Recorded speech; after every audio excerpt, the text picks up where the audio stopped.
The Xbox Series S will not hold back the next generation.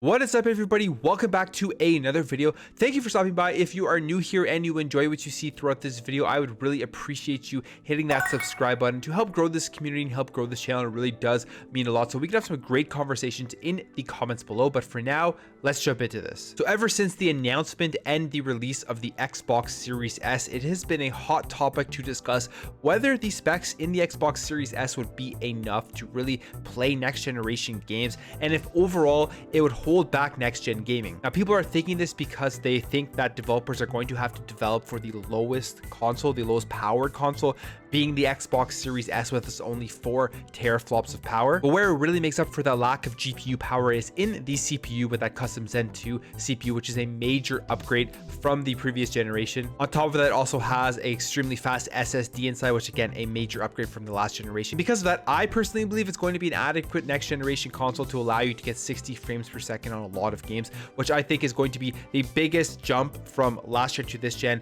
Although graphics will look better, we're almost at a point of diminishing returns when it comes to graphics. The big upgrades will be coming with those SSD speeds and getting that 60 frames per second to 120 frames per second on some games. Now, the co-creator of Super Meat Boy, Tommy Refenes, I'm not sure if that's how you say his name, but that's the best way I can pronounce it, believes that the Xbox Series S will not hold back the next generation. So speaking recently in an interview with Gaming Bolt, Refenes said that though the console will suffer from sacrifices in terms of image quality in some areas, having games running at 1440p and 60 FPS, which is what Microsoft has been touting for the machine, is still a good deal, and that by the time the Xbox Series S becomes weak enough not to be able to keep up with the demands of game development, the current console generation will be nearing its end as it is. So I have the Xbox Series S here. Here is the box, and with it, you can see here that it says 120 FPS. So that is what it's saying it can go up to in terms of frames per second. And there are already multiple games on the Xbox Series S that can support 120 FPS. Obviously, the resolutions are going to be downgraded compared to the version on the Xbox Series X, but we can look here. There's actually a relatively long list of games that support 120 frames per second. Halo Master Chief Collection, I mean, that's one. I mean, it's a first-person shooter, so games that playing 120 FPS for first-person shooters is a massive upgrade compared to playing them at last generation at 30 frames per second. Ori Will of the Wisps, an incredible game. The ability to get 120 FPS is a big upgrade compared, I guess, to as well playing it at 30 or even 60 frames per second for the type of platformer it is, with how fast it is and how cool the graphics look. It really does make a big difference. And there's just a decent amount of games on this list that support 120 FPS, so the Xbox Series S is definitely capable of that, but obviously, like I said, at a lower resolution. So if we go back here, he was specifically asked about the Xbox Series S and if it will hold up for the graphically intensive games in the 9th generation. He says yes, he thinks it will.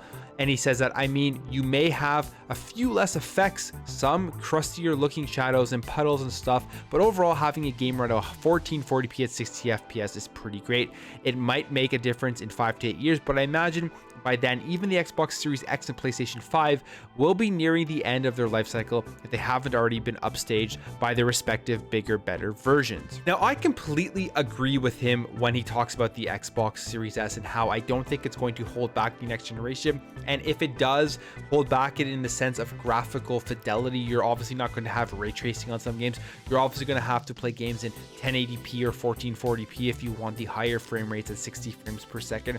You're not going to get all of the shiny bling that you get with the Xbox Series X and the PlayStation 5.